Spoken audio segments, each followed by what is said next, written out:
Good morning everybody and welcome to Midnight Garage.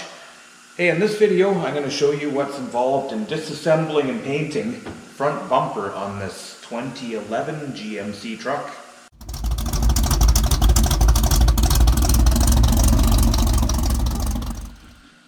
Alright, so yes, you might have noticed I am changing the name of the channel. It has always been the Midnight Paint and Body channel. This is my shop, this is my business, this is Midnight Paint and Body. Initially the channel was basically kind of how-to videos doing auto body and paint work, if you're not familiar. But it's kind of evolved into a bit more working on project cars and riding motorcycles and doing burnouts and just general automotive stuff. So no, obviously not everyone is set up for doing auto body paint work, but you know, something like this might help you out. Say you have a truck like this, you want to get the bumper painted. I'll kind of show you how to disassemble it. I mean, that might save you some bucks. You could take it off yourself, take it to your paint guy and get it painted and put it back on. Or maybe just, like I say, just a little insight to show you what's involved and where the cost comes from.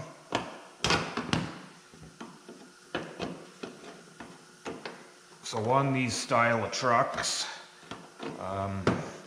this is kind of the same for most of these GM trucks.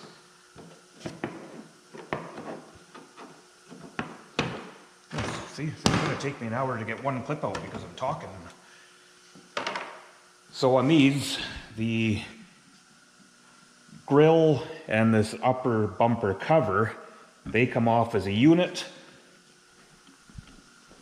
There are a couple little 8mm bolts on each side there. For the most part, they're just clipped in. I think there's just one bolt in the grill, or a couple along the top and one inside somewhere, but they're all a little different. But I'll show you as we get to that.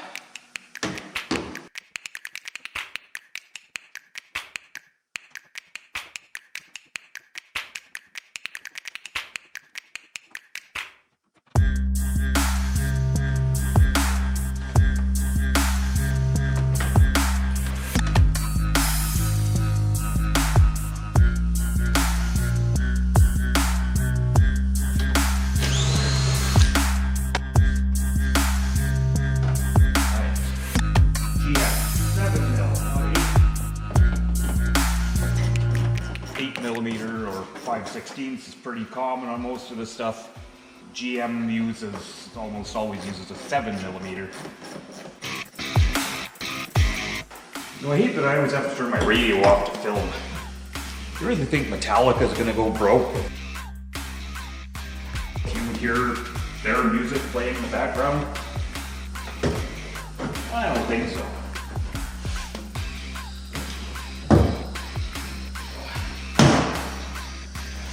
So, these clips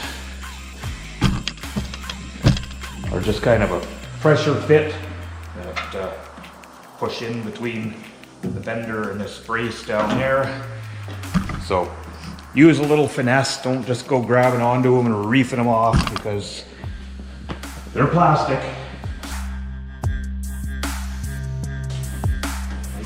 Pretty much everything on modern vehicles.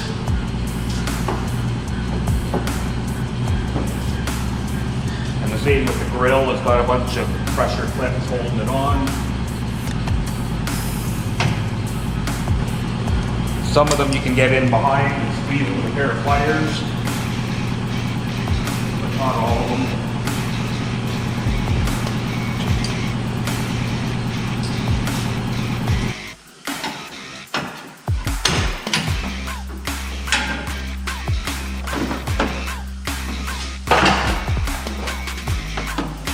There, piece of cake.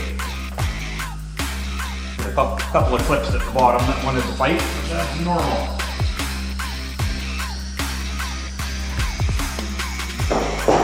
Now that that is out of the way, so the main bumper brackets That big bolt right there has to come out, one on each side. And then we will also have, let's see if we can get under the truck here where I can show you guys. So these braces that go out to the sides of the bumper, these need to be undone. I usually just undo these ones, which that's a bit of a fight getting these braces out from behind the frame when you take the bumper off, but they're the easiest ones to get to, and it is doable.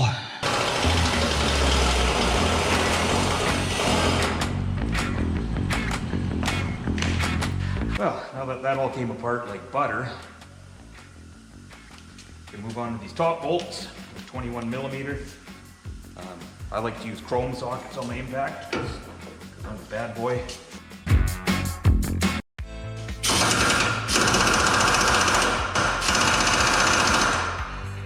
All right, plan B.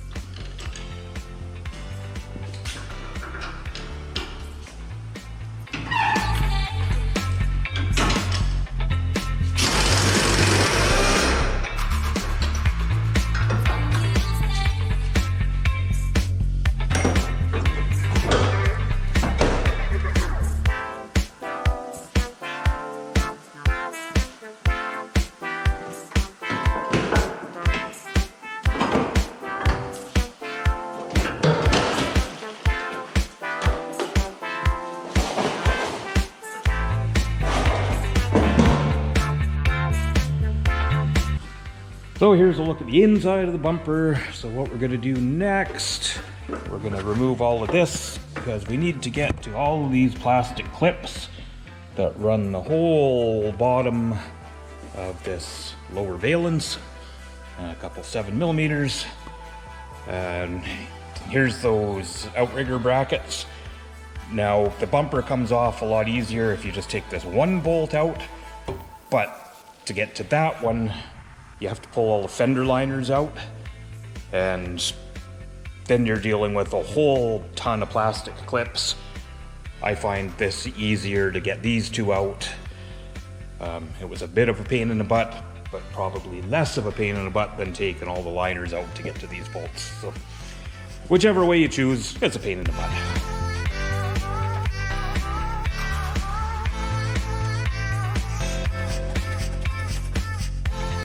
The engineers designed these trucks to be assembled in a sequence in the factory, not with the mechanic in mind who has to take them apart later. I mean, if you take them apart in that sequence that they're built, things come apart easy, but sometimes that just involves way more disassembly than you need. And look at that, just walked all around the shop looking for this, and it was in the drawer that it belongs in. But I did look there first, so you didn't see it.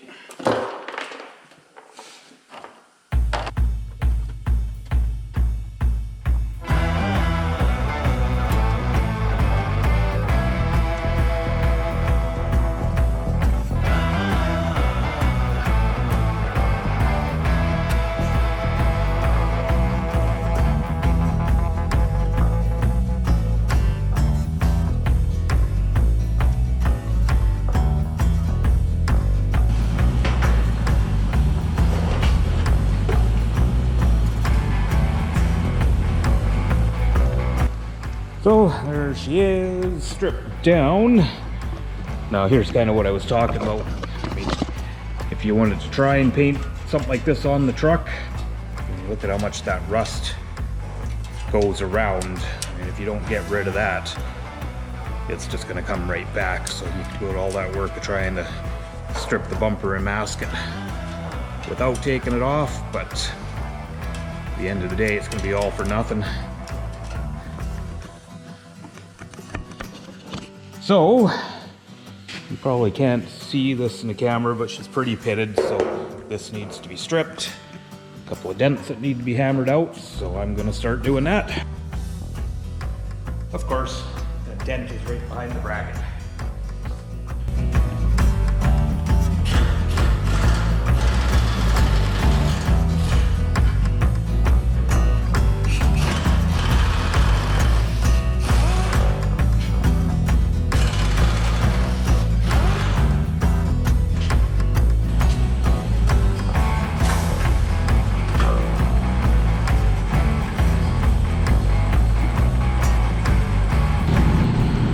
cheated a little bit there and just lifted the bracket up to get to this dent, because to get to this bolt I would have to drill out these rivets on this upper bumper cover retainer, and then I would have to rivet it back on, but I got away with just leaving that one on, flipping it up, so that's gonna work.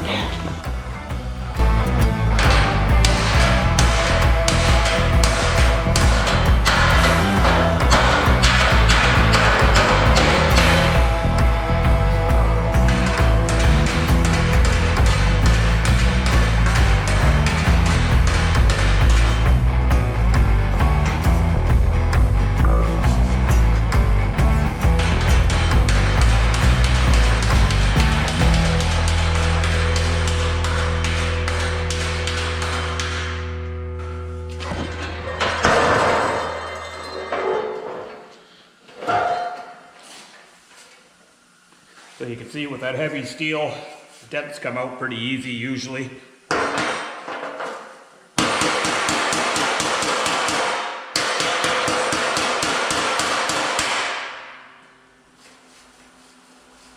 Might just need a really, really light bit of body filler just to smooth that off after you strip it.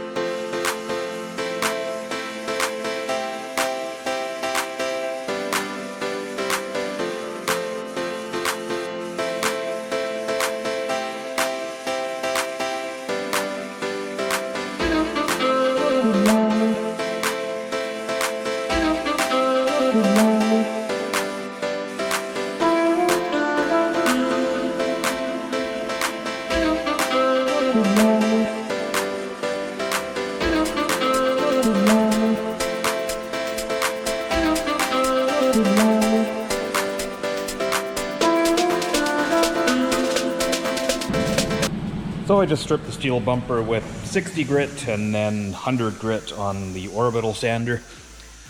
So I just want to bring you guys in and just show you this rust so you can see how deep that's gotten in there. So, you know, that's some pretty good rust.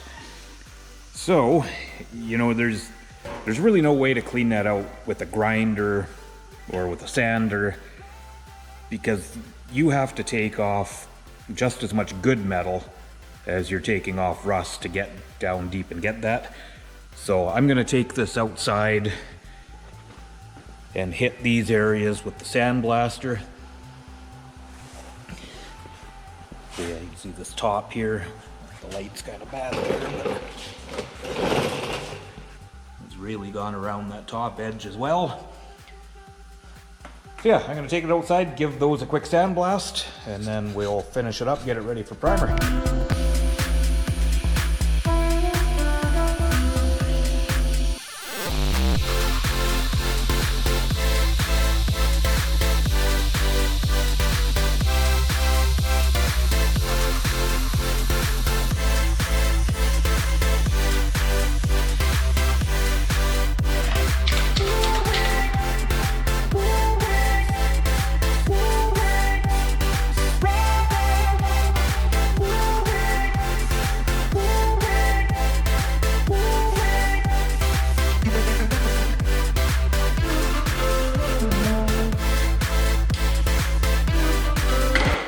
So in from sandblasting, so what you just saw me doing there, I just took a little aerosol primer and sprayed it over these really deep pits.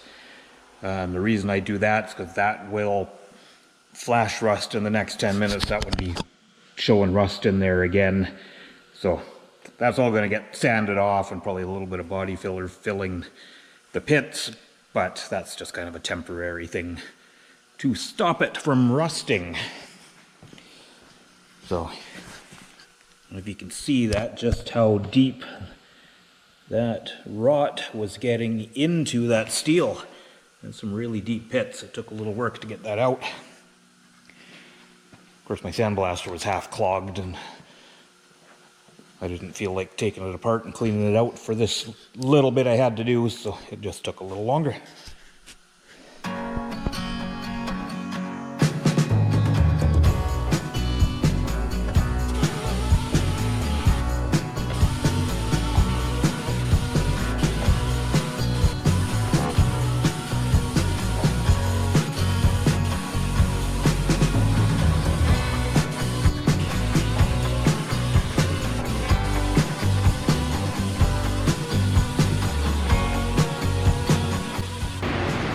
all sanded, some light body work done.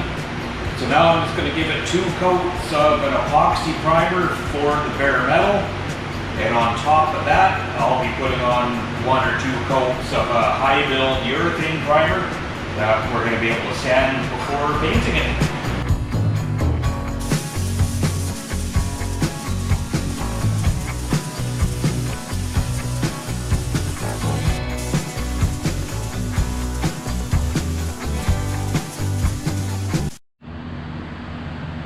So there's 2 coats of epoxy primer and 2 coats of high build urethane primer on that bumper. So we'll come back and sand it and paint it tomorrow.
Everything is not enough. Really hard by the ocean. Among all those white hot sands, where every sunrise is just for you. So come along and take my hand.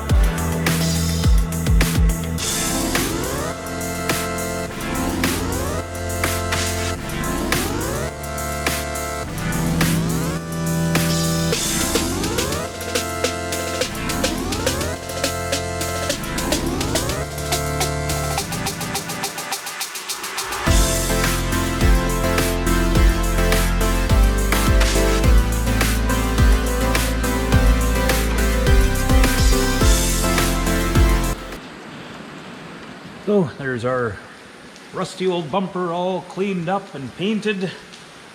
I know the light's a little bit crappy at this end of the shop. The door is open, but she looks like brand new.